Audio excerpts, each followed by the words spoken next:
door goes out to the post box.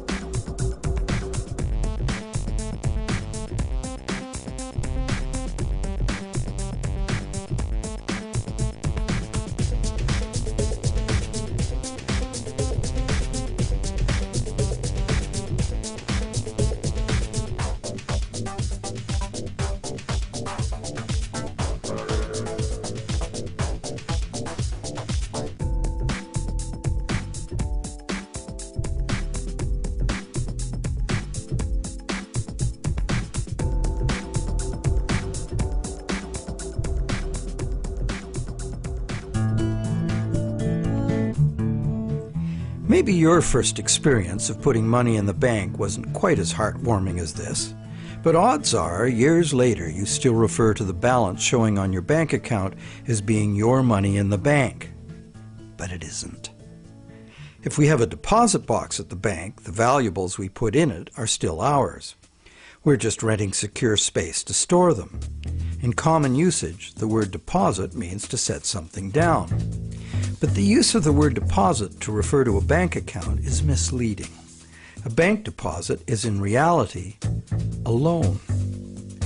What the amount in our bank account really indicates is how much money the bank owes us. It's a record of the bank's promise to pay us money, not the money we deposited itself. The difference is important. The truth is, when we hand the contents of our piggy bank to the bank teller, our money becomes the bank's money to do with as it pleases. All of the money in the bank is the bank's money. None of it is ours. That's why the bank pays us interest. We have loaned the bank our money. This may seem to be a semantic distinction. We know we can go to the bank at any time and take our money out in cash if we want to. But the distinction is not semantic, nor is it trivial. The distinction is crucial. What happens in banking affects everyone, and yet few of us know anything at all about how banking really works. The entire world economy now runs on a system of credit provided by banks, and when that credit system breaks down, everyone suffers.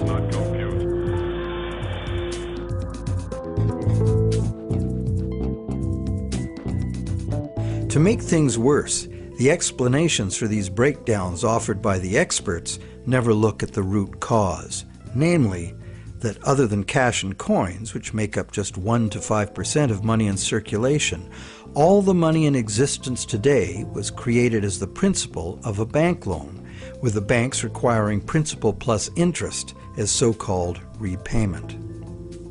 Not only does this make the existence of money entirely dependent on the existence of bank credit, it makes the system as a whole bankrupt by design, as total debits, principal plus interest, exceed total assets from the moment the first loan document is signed.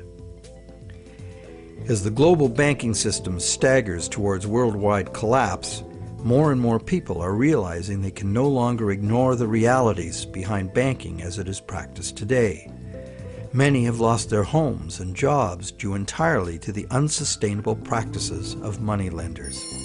It's time people understood money and the pressing need to fundamentally change the way it works.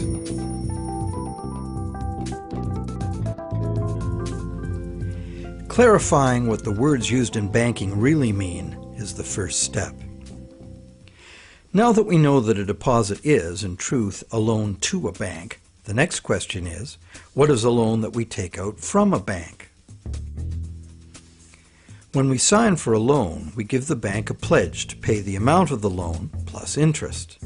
In return, the bank credits our account in the same amount as this so-called loan. While we speak of the bank as having put the loan money into our account, in reality, the only thing the bank puts into our account is its promise to pay the money. What has actually happened is an exchange of promises. Neither party has delivered anything to the other except matching pledges of debt. So who is the borrower and who is the lender? The terms loan, lender, and borrower are all misleading.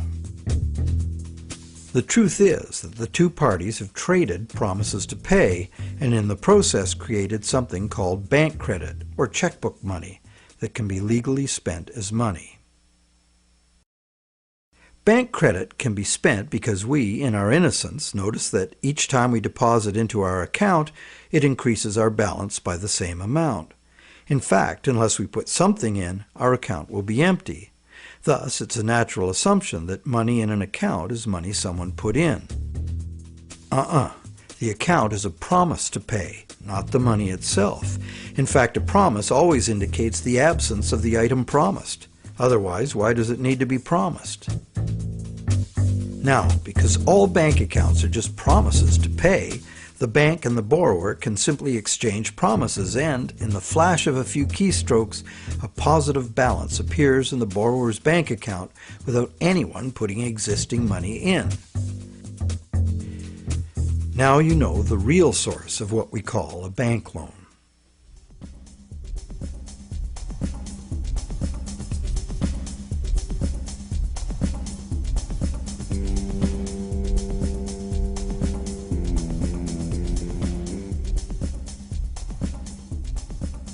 How different would it be if two parties just got together in a basement with a printing press and created new money that way? We intuitively understand the act of fraud called counterfeiting. In printing fake $100 bills, the counterfeiters also create new money out of thin air. Money gives us the ability to purchase the real goods and services of the world. It's clear that the counterfeiters have created new ability to purchase real goods and services without giving anything in exchange except a fancy piece of paper. Counterfeiters get something for nothing directly at the expense of whoever gets caught with their counterfeit money. And if the counterfeit money is not discovered, it dilutes the money supply, stealing from everyone. Counterfeiting is a serious crime, and it is easy to understand why. It's cheating on a basic social agreement, thou shalt not steal. But taking a loan from a bank also creates new purchasing power. However, instead of being considered a form of theft, it is the very basis of our monetary system.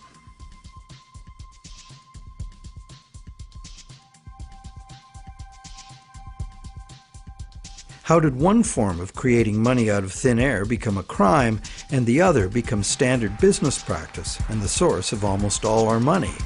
For this is what has happened.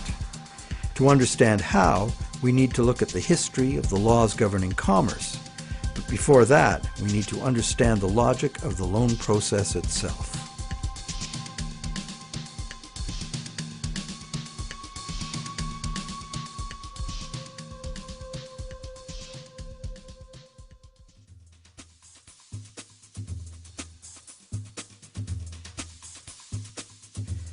The borrower wants to purchase an item, but doesn't have the funds to do so at the present time. However, the borrower does have confidence in having sufficient funds over time to pay both the original price of the item and the interest on a loan. So he goes to a bank to arrange a loan. The borrower is capable of making a credible promise of money in the future, but otherwise, at this moment, he comes with empty pockets. That's why he needs the loan.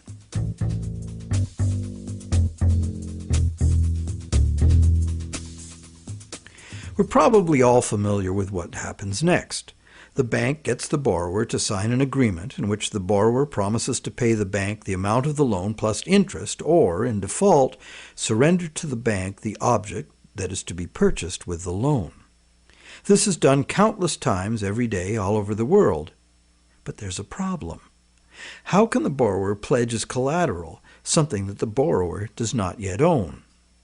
If I wanted to borrow $10,000 from you to go on a luxury cruise to Europe, would you accept my neighbor's car as collateral? Of course not, because you know very well that I have no legal right to give you my neighbor's car, no matter how much I owe you. But if instead I promise to buy my neighbor's car with the $10,000 you lend me, the situation is different. You might agree to lend me the $10,000, believing I will buy the car and will pledge it as collateral for the loan once I obtain legal title to it. However, until the transaction is completed, your $10,000 loan cannot be secured by title to the car. This sequence of events problem could be very simply avoided. You could buy the car and then sell it to me. The bank could do it this way too. If the borrower commits to the bank to buy the item, why doesn't the bank just buy it with its own money and then sell it to the borrower on time payments at interest? Well, the answer to that question is also very simple. It's because the bank, like the borrower, has come to the transaction with empty pockets. The bank fulfills its part of the so-called loan transaction by creating an account for the borrower. The truth is, the so-called borrower has funded his own account by fraudulently pledging a car he does not yet own as collateral. And the bank, the so-called lender, hasn't put up any existing money at all. And, if all goes well, it never will.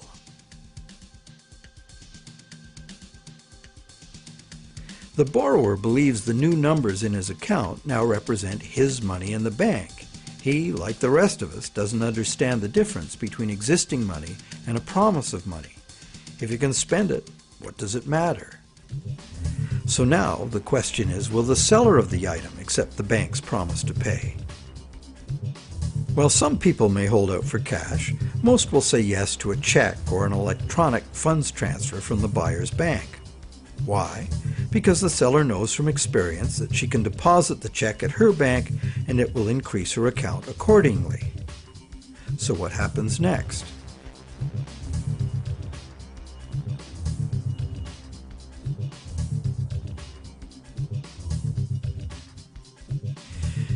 Well, obviously the buyer's bank now owes the seller's bank the amount of the loan. So you might be thinking, isn't this where the money comes out of deposits? The bank's promise to pay the borrower has just been transformed by the transaction into a promise to pay the seller's bank instead. So now the buyer's bank has to transfer some of its existing money to the seller's bank, correct? Yes, but probably only a small proportion. And over the long term, as long as the bank gets its fair share of deposits, the net amount of existing money the bank needs to cover its loans can theoretically be zero. How? Well, imagine first that the seller has her account at the same bank as the buyer. She deposits the buyer's check into her account. All the bank has to do to complete the transaction is reduce the buyer's account by the same amount it increases the seller's account. As both accounts are just promises, no existing money is involved in doing this. What is the end result? The bank has created bank credit for the borrower to the sum of $10,000.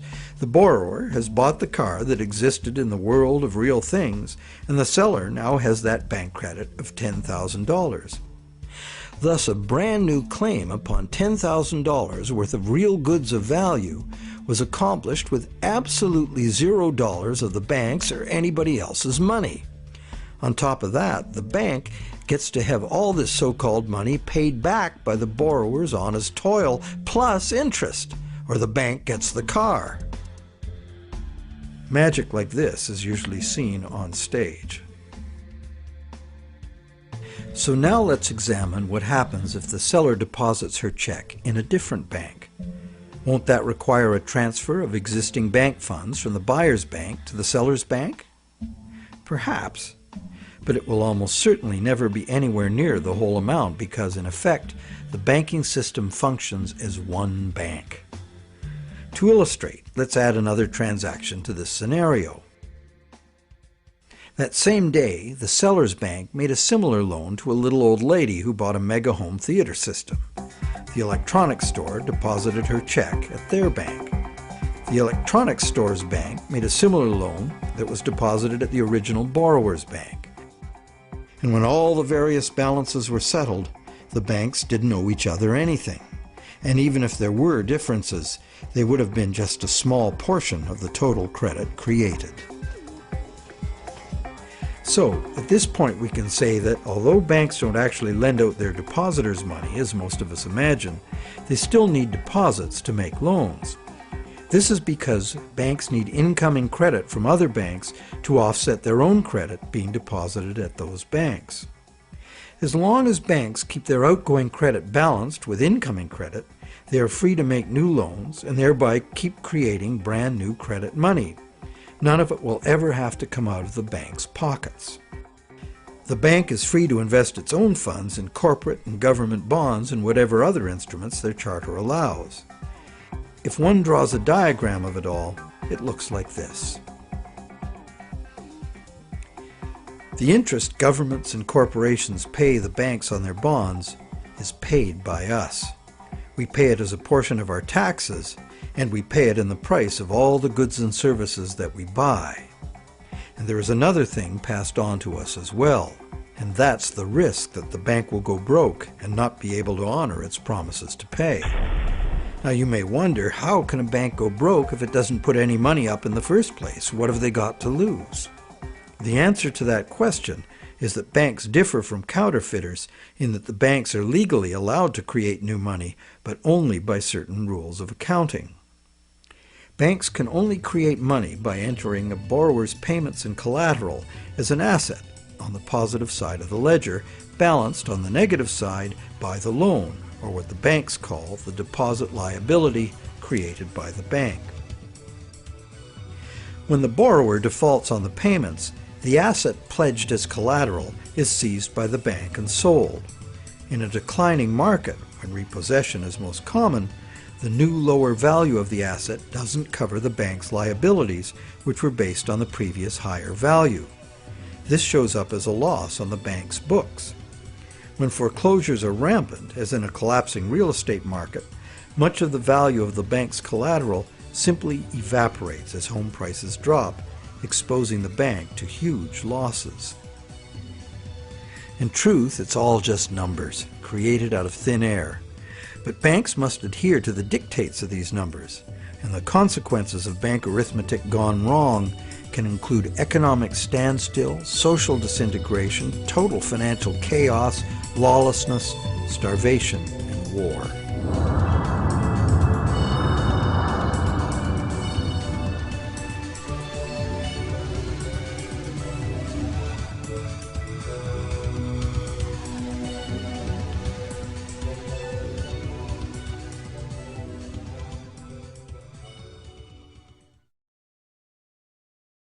However, for the purposes of understanding the anatomy of a loan, we shall assume that the system is still functional, and all three of the loans we were looking at will get paid.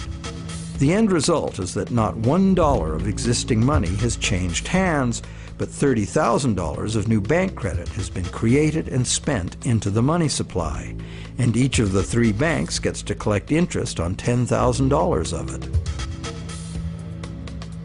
Is creation of this brand new $30,000 really an act of fraud, like counterfeiting? The obvious difference is that the banking system is legal, regulated by government and disciplined by the courts to follow the rules of accounting. Another difference is that there is no obvious victim, like the person getting caught with a counterfeit bill. Banks argue that the buyer and the seller both got what they wanted and agreed to, so where is the fraud? And if there was a fraud, who lost out? Well, to determine that, let us list who got what out of the deal. The borrower got the item he desired on terms he willingly agreed to. He may curse his decision later as he struggles to make the interest payments, or he may live happily ever after, thankful he got the loan. The seller got an increase in bank credit, which she's been conditioned since childhood to think of as her money in the bank. She's confident that she'll be able to spend it in turn, and she will. So, as far as the seller is concerned, she has been paid in full. She's happy. So who, if anyone, suffered as a result of the deal? Is there another party to this transaction we've overlooked? Well, there's also the bank that gets to collect interest on a promise to pay money. That's the business they are in and usually do very well by. And anyone else? Well, where did the car come from? It came from the world of real things. Natural resources, energy, and labor were expended to produce it. What if we consider the hidden party to be society at large and the natural world from which all things ultimately come? Because the brand new bank credit money didn't just sit there, it got spent into the general circulation in the real world. It's the real world that ultimately gets the new money in exchange for its car. This new money might stimulate new production, temporarily enlarging the economy, making lots of people happy. In fact, it often does, as most bank credit comes into being as a home mortgage, stimulus for the residential construction industry, a big provider of good-paying jobs. However, after its initial productive use, this newly created money will basically just dilute the money supply, reducing money's purchasing power by a very small amount. So, in contrast to counterfeiting, where the loss occurs to a specific victim, here the loss is borne by us all, because the real substance of the loan, the car, was extracted from the economy at large by a slight loss in the value of everyone's money.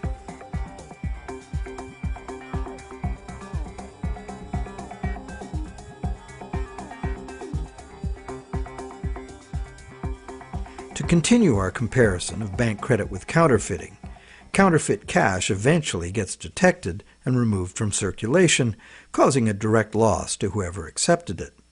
There is, of course, no guarantee of how much will be detected, nor any prescribed schedule for its removal.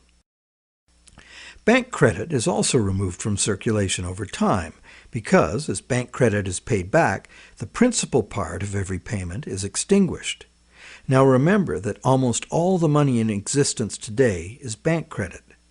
Therefore, almost every dollar that passes through our bank accounts has a scheduled appointment to one day be paid as a principal payment on a bank loan and cease to exist. On top of the principal are the interest payments, which will become bank income, much of which will be recycled into the economy as interest to depositors and other bank expenses. So it's not immediately apparent that there's a loss to someone as a result of bank credit being withdrawn from circulation the way there is with counterfeit cash. But if we look closer, we find an interesting situation. We don't need anything more than fundamental arithmetic to understand the power that lies in controlling the money supply and why, as currently designed, total debt must constantly expand or the system collapses. Whenever the rate of debt money creation falls behind the rate of debt money destruction, the total amount of money in use will shrink. This is called deflation because the money supply is shrinking, like a deflating balloon. The result is less money relative to the goods and services available. With less money around to pay for them, the price of goods and services go down. At first, this sounds like a good thing, and it could be, if money were not created as debt at interest. For anyone not in debt, deflation would be like a general dividend on money, paid in goods and services of our choice. It would be as if money were the people's stock in their own prosperous company, their nation. People wouldn't have to demand a pay raise. If a nation were more productive as a whole, thus deserving of a raise, everyone would benefit automatically by having their money buy more. However, this is definitely not the effect deflation has in a system where money comes in the form of interest-bearing debt. More than 95% of all money currently in existence is in the form of debt to banks, promises to pay with interest added. And as we have seen, the principal is created, but not the interest. Due to the time delay between money's creation and its repayment and the recycling of interest earnings as bank operating expenses, most of us can keep up our payments while the money supply is increasing. However, if the money supply or total debt is decreasing, money becomes harder to earn due to its scarcity, and fixed payments become harder to meet. For those heavily in debt, the money shortage can become catastrophic.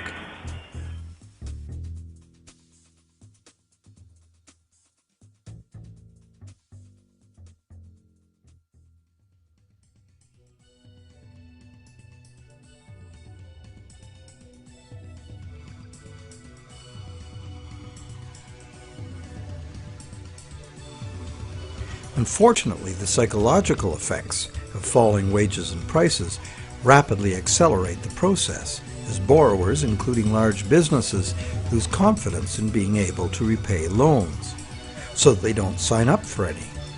And without new loans to replace old loans, the money shortage rapidly gets worse, resulting in a decrease in jobs and purchasing power, even in the midst of abundant resources and productive capacity.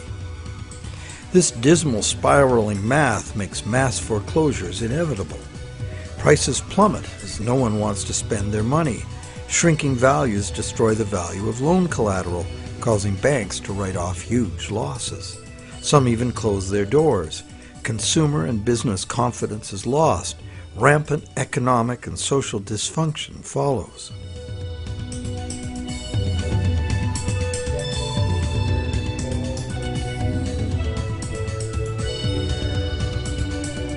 This disastrous spiral cannot be turned around unless the government creates new money itself or goes deeply in debt to private banks in order to create enough new money to reorganize and rejuvenate the economy. The most familiar example of this is the stock market crash of 1929.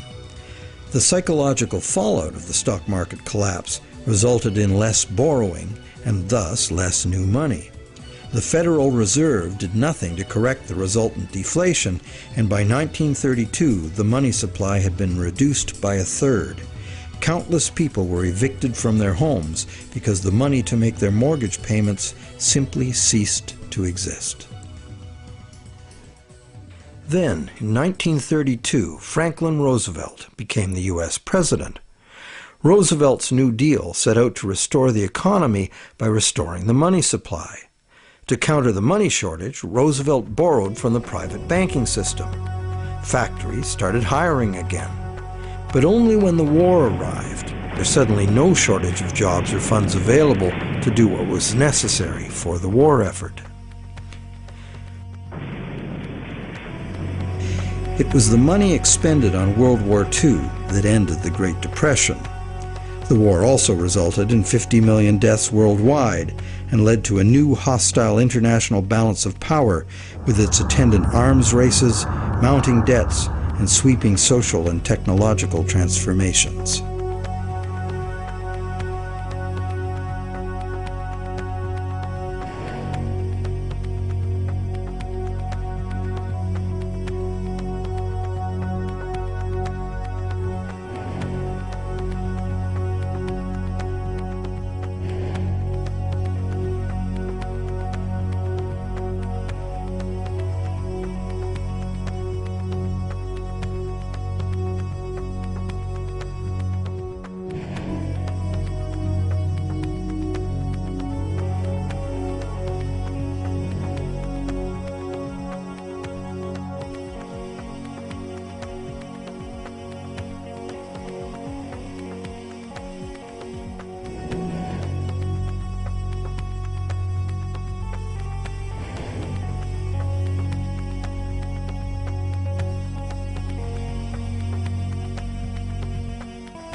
The cycle of economic boom and bust is commonly called the business cycle, as if it were a natural occurrence like the hydrological or carbon cycle. These natural cycles are ultimately driven by the sun. But what is it that drives the business cycle? One answer is the supply of money. And as we have seen, the supply of money is dependent on loans. So let's look at what happens during the lifetime of an individual loan. We've seen how bank credit is nothing more than the bank's promise to pay, which the bank has created on its books to balance the borrower's promise to pay that it has received. The bank's promise to pay is usually spent on some real good or service and allowed to circulate, making the efficient exchange of goods and services easier to accomplish. As a medium of exchange, today's promise to pay money is unsurpassed in its usefulness and flexibility. However, because no money is created to pay the interest, a seemingly impossible situation is created.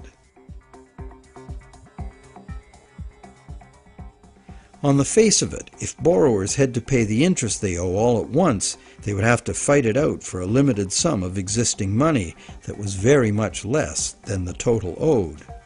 The percentage that would be unable to pay off their loans would be simple to calculate. However, interest is usually paid over time, not all at once. If this interest income is recycled into the general economy as spending, it can be available to be earned repeatedly. Once we understand this, the question of whether interest is actually unpayable becomes more perplexing. Is there such a thing as a sustainable system of lending that does not produce mathematically inevitable defaults? In the Middle Ages, usury, meaning charging interest or any form of making gains solely from having money, was condemned as a sin. While the justification was moral, the reason was practical. In a fixed money supply like gold, anyone systematically rolling over all of their loan money at interest will soon end up with all the money. This problem was a big factor in the ruin of Rome. Private accumulations of gold forced the government to mint coins made of base metals instead of the real thing. Debased currency led to failing confidence and ultimate decline. The lesson was well learned.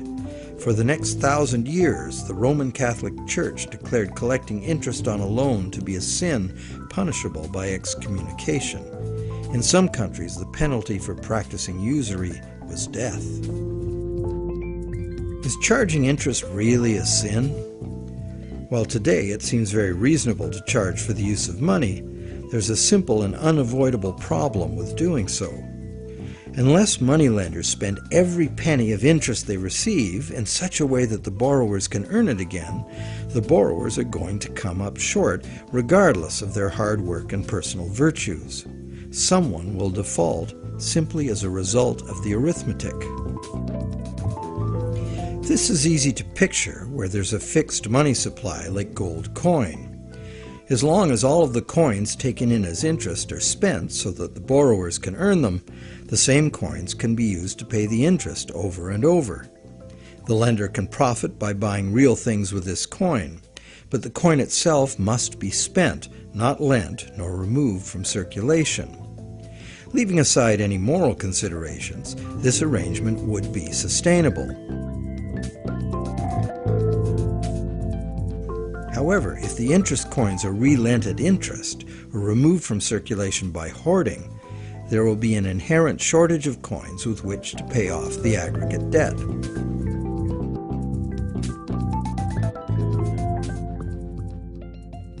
The situation is essentially no different in our current debt-based system. As we have seen, nowadays virtually every dollar comes into existence as debt, with a scheduled appointment to be extinguished as a principal payment on the loan that created it. Thus, for all borrowers to be able to make their payments of principal plus interest, two things must be true. The dollar created as the principal of the loan must be available to be earned by the borrower in order to make the principal payment that extinguishes that dollar. And every dollar the borrower pays to the bank as interest must also be available to be repeatedly earned by the borrower so that it can be paid as interest again and again. There is a common theory, undoubtedly popular with lenders, that because the banks spend their interest earnings as operating expenses, interest to depositors, and shareholders' dividends, there is in fact enough money released back into the community to make all payments. However, like the idea of absolute shortage, this is an oversimplification. Picture what happens if someone else, such as you or I or an institutional non-bank lender, obtains this dollar and then lends it out at interest. Well, now that same dollar is simultaneously owed to two lenders and has two simultaneous interest charges attached to it. In addition, if this dollar is loaned, repaid, and reloaned by the secondary lender, it is not available to pay off the principal of the loan that created it, except as another loan. So, can we borrow from Peter to pay Paul and borrow from Paul to pay Peter? This gets interesting. We can. However, each time money is borrowed, there's an interest charge added that also must be paid. If all added interest charges can be earned, all payments can be made. On this basis, many economists and defenders of the current system claim there can never be a shortage of money and all payments can be made. But this seems to be a false assurance. For instance, if secondary lenders capture some of the money needed to retire the loan that created that money, the original loan can never be retired. The deficiency will have to be borrowed over and over forever, each time at interest. Each deficiency will be cumulative, adding to an ever-building total of debt that can never be paid off. And it stands to reason that for each added interest charge in the system as a whole, something extra is demanded of the system as a whole to pay for it. This affects everyone, producers, governments, and consumers. For producers, that something extra must be raised through higher prices or more sales. However, competition for more sales usually requires lowering prices, necessitating even more sales, and leads to overproduction and saturation of the market. The end result can mean job losses, plant closures, and bankruptcies. For governments, that something extra is raised by increasing taxes. But increasing taxes drains money from the productive economy, resulting in a reduction in the collective ability to pay taxes, which then necessitates increased government borrowing and additional interest charges. For consumers, something extra can mean getting an additional job, or borrowing to pay past debts, or paying off debt over longer periods of time. However, competition for jobs tends to lower wages, and paying over longer periods of time adds enormously to the amount of interest owed. And of course, borrowing to pay off past debts is like trying to fill a hole with more hole. And that is the situation we find ourselves in today. Producers can't sell more because consumers can't afford to buy. Governments are cutting taxes, not raising them, hoping to stimulate consumer demand, and consumers' real incomes are limited or even falling due to competition for a limited number of jobs. Therefore, any increase in the total amount of interest charges within the monetary system as a whole will result in a genuine shortage of money. This is because the real productive economy is limited by the availability of nature's resources. The productive economy exists to serve actual needs. It simply cannot keep pace with the demands of the artificial financial economy, which has an unlimited appetite for profit, and which operates with no regard for the natural limitations of the real world.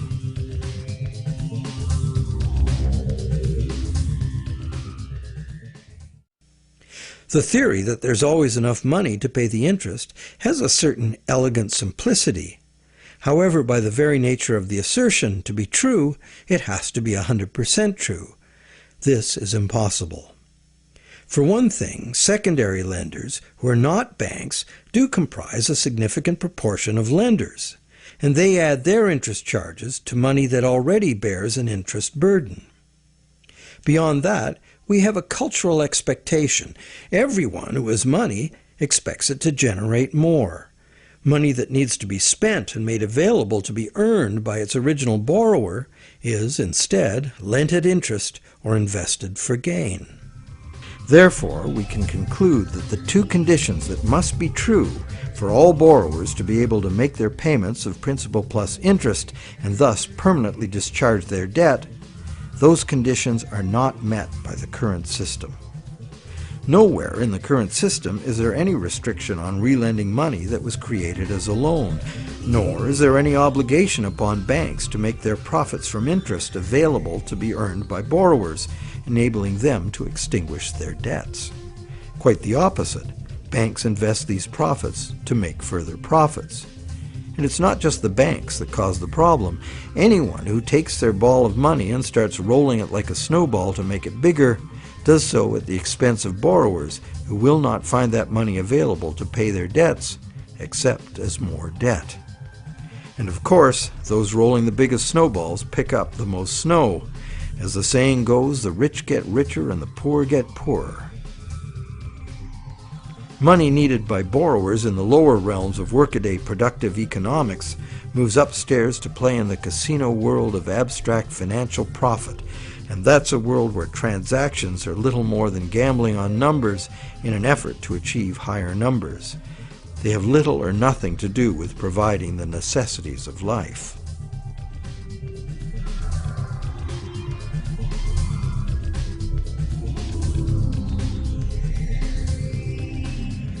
Today, the largest volume of money by far is changing hands in what is best described as the gambling economy. The foreign exchange markets, the derivatives market, and the rest of the financial instruments being played by banks and investment funds for as much profit as possible. For example, the volume of trade on the world's foreign exchange markets in just 1 week exceeds the total volume of world trade in real goods and services during an entire year. This money is in continuous play by speculators looking to make windfall profits on currency fluctuations. It exists, but only in the gambling economy. So how unpayable is the ubiquitous interest burden in actual fact? That could only be determined with certainty by tracking all the money in the world. With over 6 billion people earning, spending, borrowing, and lending, the world's money flows are at least as complex as the flows of the ocean. They are impossible to know. But the direction is pretty clear and simple, and it's the same old story. The rich are taking increasingly more money into the gambling economy, where ordinary borrowers have almost no chance to obtain it. And the only way the system can stay solvent is to create more money. And as money is created as debt, the only way to create more money is to create more debt in every way possible, including ridiculously easy credit for unqualified borrowers, massive government expenditures on security and war, and bailouts of insolvent banks.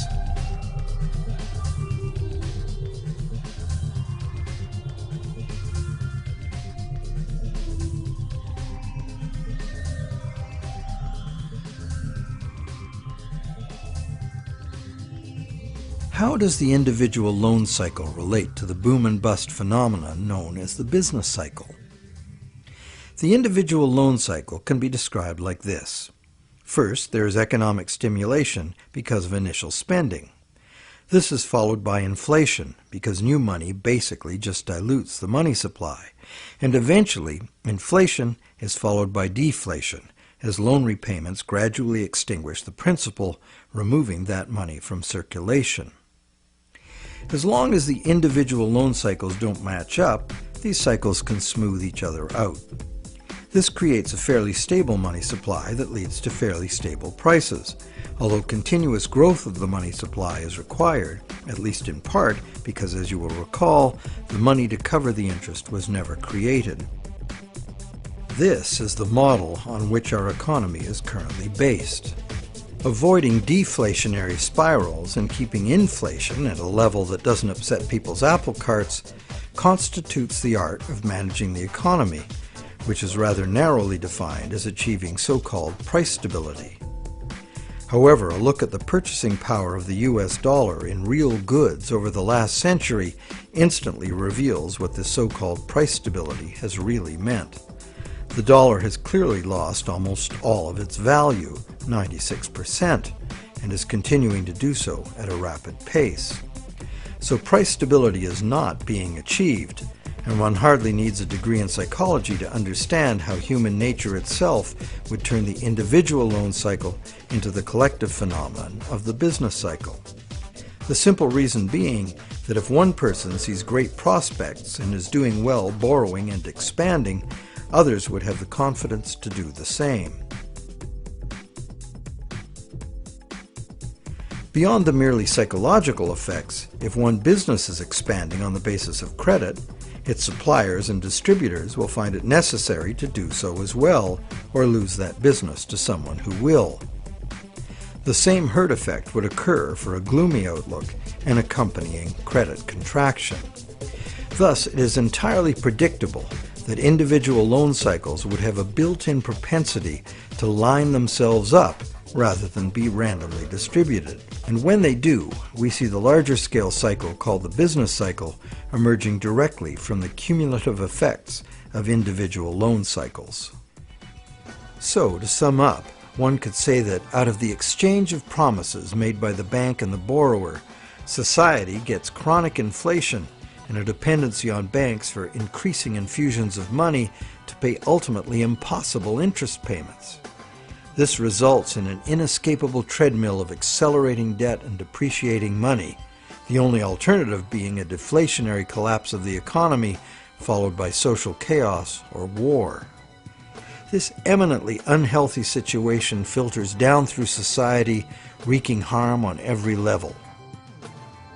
We are like addicts, but the fix is not more and more heroin, it's more and more credit money. And eventually, our collective ability to borrow and repay so much credit becomes exhausted. This then creates the need for constant expansion of credit into new markets, in essence creating a fiscal imperative to drive everyone in the world further and further into debt forever. In the United States, this constant debt expansion has led to a total credit market debt in 2008 of more than $53 trillion, which is about 5 times the total annual income of the entire country. So is the world at large happy about its end of the loan transaction? Probably not. But the world at large has very little awareness of where these problems originate, the elusive system of counterfeiting and hidden control that is modern banking. And how about the banks? How have the banks fared as a result of this system? Well, first, by putting up only a small fraction of the money they ostensibly lend, the banks have obtained a river of income from interest payments on consumer loans and mortgages. Second, by using their credit powers to acquire large portfolios of corporate and government bonds, banks collectively appropriate control over government and industry. And thirdly, due to the inevitable defaults and foreclosures, the banks gain legal title to a lot of real property the world over. And finally, if the worst happens, if borrowers default en masse, causing the banks large losses, the government is forced to rescue the banks with multi-billion-dollar bailouts to save the financial system. And what are these bailouts financed with? You guessed it, more taxpayer debt. It is really quite an achievement to pull this off, and without most of the victims even being aware of it. If you're now thinking there ought to be a law, well, there is. There's a whole body of law that makes all of this legal. So how did a system like this ever become the law? To answer that, we go back to England in the mid-17th century.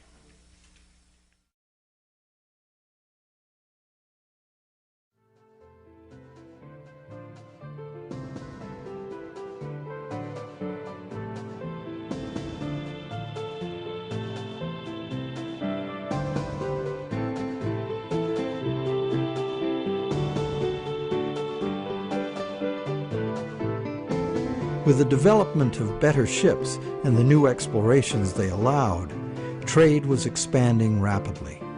In order to carry out commerce, especially over great distances and lengths of time, written contracts were becoming more and more important and more sophisticated. Under English common law, it had long been established that a contract could only be enforced if something of real substance had changed hands. A transfer of goods or rights in property was the real stuff of the exchange, and that was what the court would evaluate for fairness, not just the words on the document. A contract under which there had been no exchange of consideration, meaning real goods or rights in property, was deemed to be empty and was therefore not enforceable by the court. So, a contract in which a borrower, say, pledged a car he does not own in exchange for a bank's promise of payment would not even qualify as a contract. No common law court would enforce it. As well, in the event of a dispute over a contract, under common law, only someone who had actually provided consideration to the transaction, in other words, only someone who delivered the goods, had the right to sue in court for fulfillment of the contract by the other party. This right was not transferable to a third party.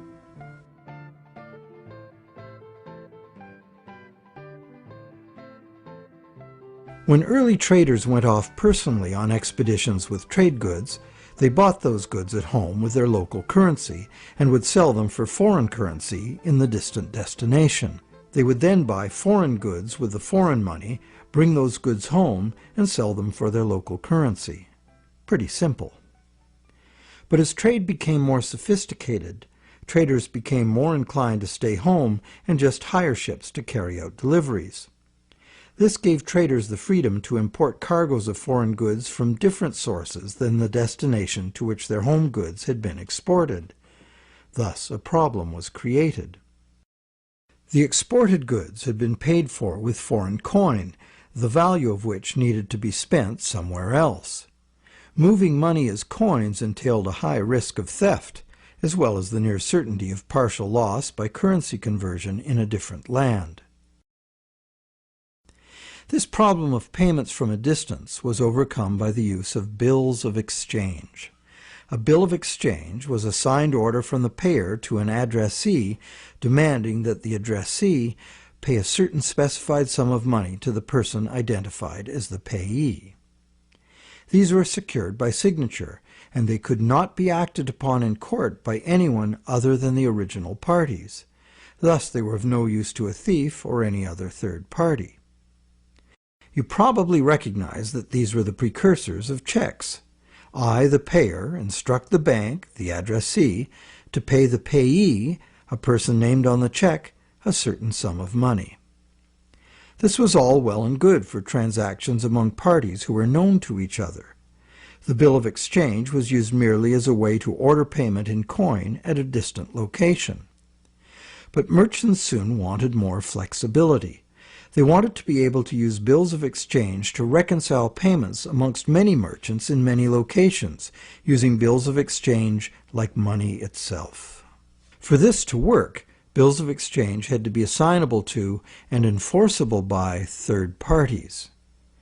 As we shall see, this was the moment in legal history that gave sanction to the banking system we have today. A third party, who might have honestly purchased a bill of exchange several steps removed from the original exchange, could not be expected, nor would he have the right, to show up in a common law court and defend the validity of the contract and collect on it. This made third-party bills of exchange an unacceptable risk. So, in order to be able to use bills of exchange as a convenient and guaranteed third-party payment system, essentially equivalent to money, the common law practice had to be set aside regarding bills of exchange. In England, by a series of legal decisions from 1664 to 1699, this problem for commerce was remedied by making bills of exchange enforceable by third parties. If a third party had purchased a bill for valuable consideration and in good faith, having no apparent reason to suspect fraud or some deficiency in the right of the seller to sell it, then the bill automatically became good and enforceable by the court against the signer. What did this change mean? It meant, essentially, that any bill of exchange would be considered legitimate once it was sold. Bills of exchange and all other subsequent types of signed promises to pay, with the notable exception of checks, became transferable and enforceable in court, just what the merchants wanted. Now debt contracts could be sold like things, and transacting business would be a whole lot easier. Not only that, it opened up a whole new market for profit seekers, trading in bills of exchange themselves. The marketing of debt was born.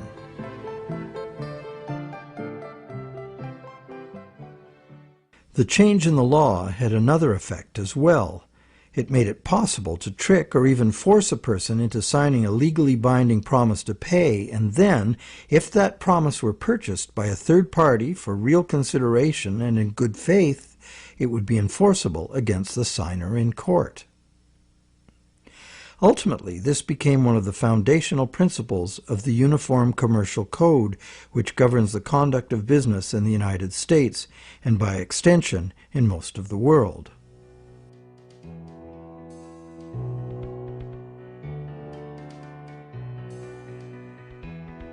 Think about it. If we buy a stolen laptop from a guy on the street, we're guilty of receiving stolen goods, a criminal offense. Doesn't matter if we paid honest money and were unaware the goods were stolen. The court will restore the goods to the rightful owner. We, as purchasers, innocent or not, lose our money and may even be charged with a crime.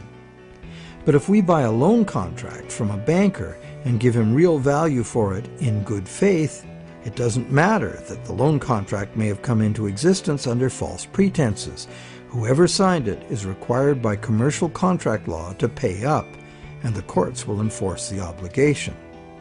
Today, debt contracts come in a myriad of forms, including and especially loans and mortgages.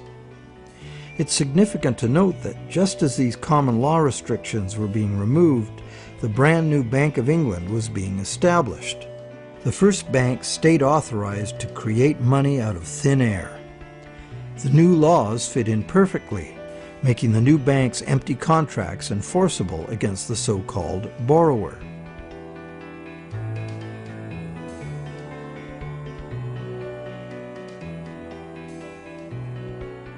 Those who have discovered the true nature of their own bank loans and have attempted to challenge the validity of their debt contracts in modern courts have discovered to their dismay that this commercial contract law is still the bedrock defense of money as debt. The bank will have sold the original loan agreement to a third party for value, and even though that third party is often just a sister company of the bank, all that matters to the judge is who possesses the document, what it says, and whose signature is on it. The bank's failure to inform the borrower about the true nature of the loan contract and the absence of any actual money loaned on the bank's part is not relevant.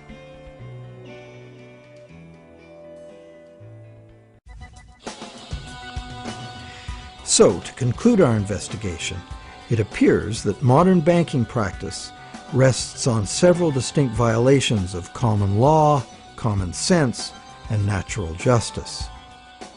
The first violation is the fraud the borrower commits by pledging as collateral property the borrower does not yet own.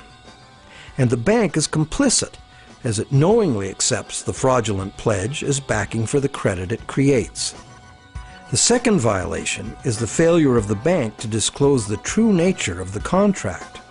The bank calls it a loan, leading the borrower to believe that he or she is receiving a loan of existing money. But the bank knows full well it has provided only a brand new promise to pay, simply typed in on a computer screen. A promise that the bank knows it will probably never have to fulfill. Thirdly, the loan agreement should be invalid because impossible contracts are legally invalid.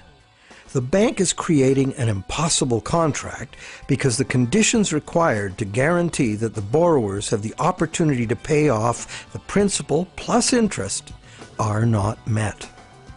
Unless the system enforces 100% recycling of both principal and interest, which it emphatically does not, some borrowers are going to default and lose their collateral simply due to the systemic shortage of money. The fourth violation is the violation of natural law by the law of contracts, which confers automatic legitimacy of title on any contract if the contract is sold to a third party for valuable consideration. This violates the principle that one cannot give better title to something than one has. But perhaps the biggest fraud of all is that most of the people who produce the real wealth of the world are in debt and at risk of losing everything they have worked for to bankers who fabricate money out of mere promises to pay. And where does this leave us? We are hostages in an economy that must grow faster and faster to keep up with an ever-growing money supply, or the entire system collapses in ruin. The money system as currently structured refuses to recognize that the real economy is limited by the capacity of the planet to provide the raw materials and waste disposal services the economy needs. The planet is finite, and therefore it should be obvious that the economy cannot grow at an accelerating pace forever.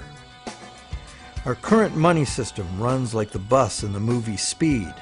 It could not slow down, or the bomb planted on the bus would go off. And our situation is even worse, because the rate of debt creation must forever accelerate, or the entire economy crashes. The notion that infinite, perpetually accelerating growth is possible is the great fallacy of modern economics. It is a fatal delusion born of greed. An economic, social, and environmental crash of unprecedented proportion is surely inevitable, and this monetary system is utterly and hopelessly incapable of adapting to it. No wonder monetary reformers around the world insist that the entire monetary system needs to be rebuilt from the ground up.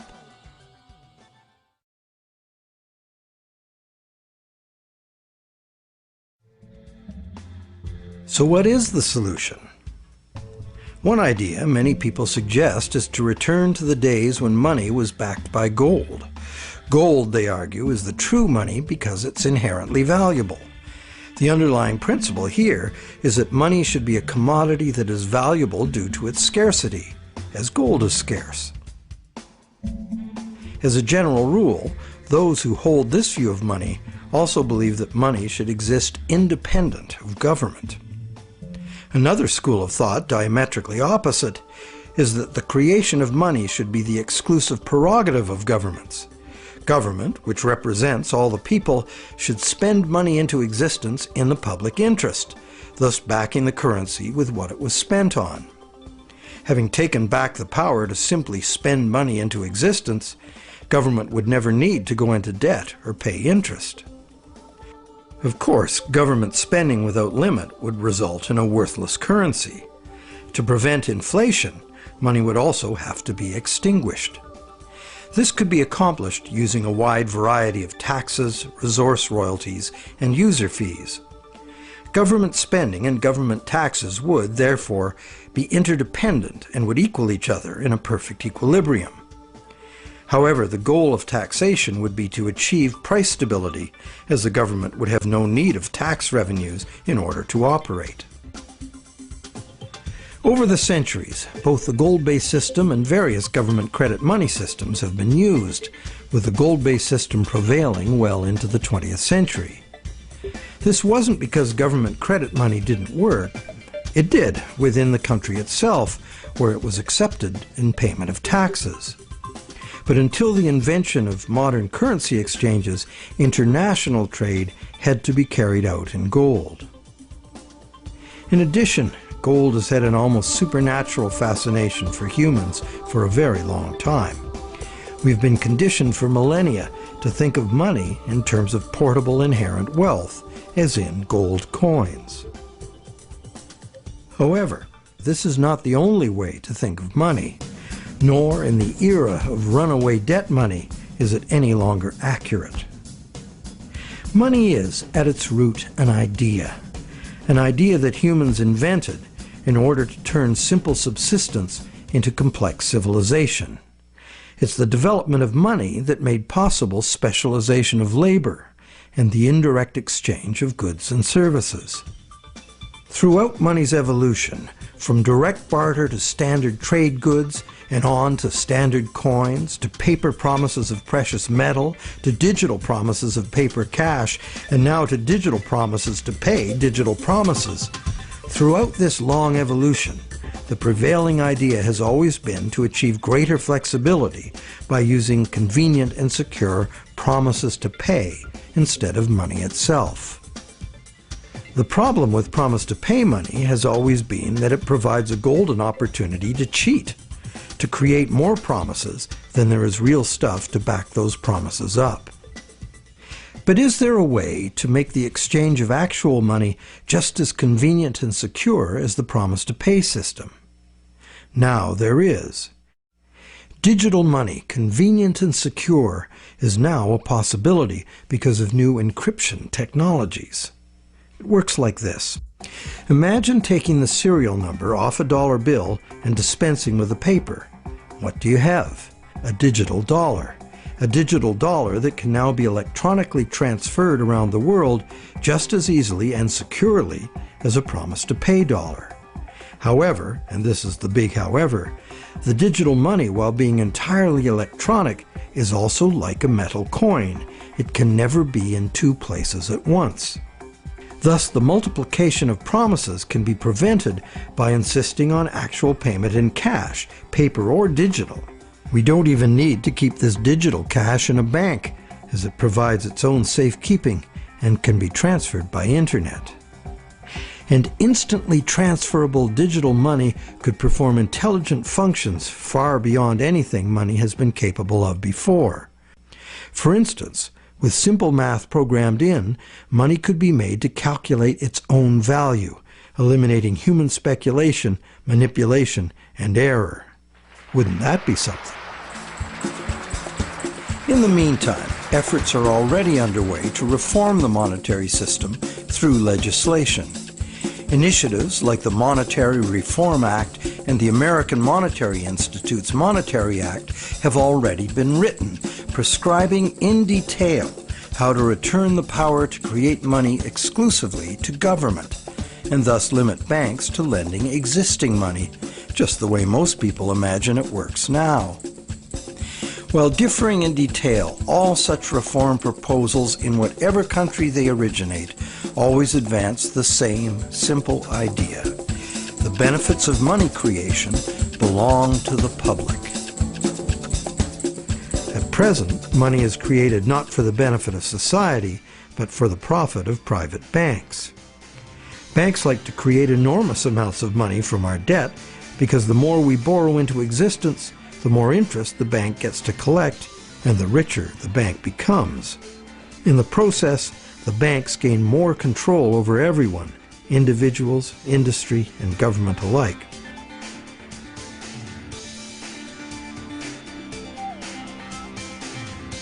Abundant money too often leads to speculative asset bubbles that make insiders rich. But, as we have witnessed, these bubbles inevitably burst under the unbearable weight of ever-increasing interest demands. The losers are many, including governments. Already burdened with huge debt and shrinking revenues, governments are forced to add trillions to that debt in order to rescue the banks that are the cause of the problem. Otherwise, we would have no money system. It's an absurd situation, and a tragic one, considering that government could instead create the money itself and spend it interest-free on infrastructure, education, or universal health care. And most of that debt-free money would enter the economy as wages, circulating through all levels of society for everyone's benefit. This kind of abundant money would fund a reinvigorated, productive economy in which the savings of the people could fund honest loans of real existing money. At its root, money is a means by which we exchange real value. Without real value in the world, money is nothing.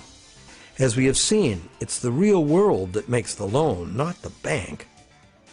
We, the people, in conjunction with the material blessings of the natural world, are the source of all real wealth. Therefore, money creation and its benefits belong to the public, not to private bankers. And what about interest? As we have seen, interest poses an arithmetic problem. And it's a problem that can only be solved in three ways. 1, defaults and foreclosures. 2, perpetual growth of the money supply. Or the preferable and only other solution, 100% recycling of interest as spending. But such full recycling could only be accomplished by nationalizing the banking industry in the public interest. For example, interest earnings from public service banking could be paid to all as a citizen's dividend. Or it could be used to fund government in place of taxes, as was done successfully in colonial Pennsylvania. And that's just one instance of a society that organized its monetary system differently. There have always been alternatives, and there are alternatives now. What the evolution of money really teaches us is that the real measure of money's value is, very simple, its usefulness as money. And there are several different ways to create useful money. For instance, money can simply be an individual's private promise to pay, a pledge of one's own product or service, as in such community currencies as the let system or time dollars. Thousands of these community currencies already exist in circles of trust where members can be counted on to honor the credit they issue for themselves.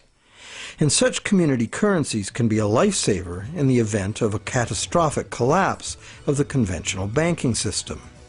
When money shortages or hyperinflation disrupt trade and bring economic standstill, a working community currency can sustain a local economy. Are such proposals radical? You bet. But there are unprecedented challenges before us. No longer can exponential growth allow us to sustain a monumental debt that must ever increase to prevent the house of cards collapse of the whole system. Increasing wealth disparity, crushing debt, failing banks, and social and environmental catastrophes are what we face unless we radically change course. We must transform our monetary system to one that can adapt to a future we can now clearly foresee.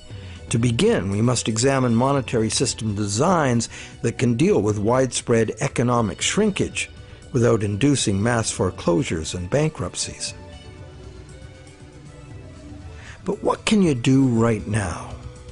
Well, right now there are people and organizations around the world that understand the problems and the injustice of today's monetary system, and you can join them in their effort to bring about the fundamental changes we need. It's time to talk to our friends. A financial crisis is the ultimate teachable moment.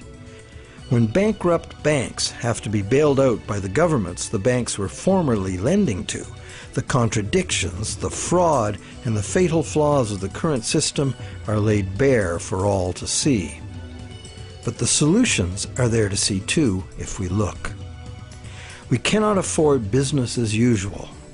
Making adjustments to the current system will not save us. The changes we need to make are radical and dedicated to the good of all, not the profit and control of a few. To make these changes, we must leave behind our outmoded assumptions and misplaced faith. We must face the challenge of a complete transformation. Reality calls.